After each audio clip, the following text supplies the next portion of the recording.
ভালো করে সোজা দিক দিয়ে না।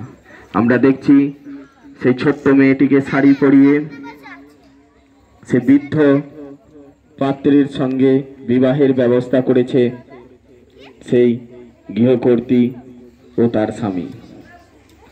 দেখছি বৃদ্ধ পাত্র যার ধুতি খুলে যাচ্ছে, মাথায় অর্ধেকটা চুল, বাকি চুলগুলো সাদা, দেহের সাদা পাঞ্জাবি ধুতির সঙ্গে মাথার চুল মিলিয়ে গেছে, দাড়ি গোঁফ সব পেকে গেছে ছোট্ট মেয়েটির সঙ্গে।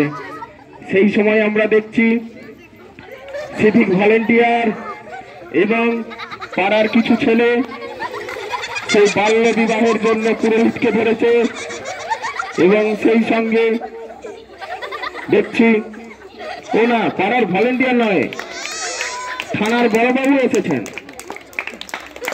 তাদের সবাইকে মেয়েটির বাবা মা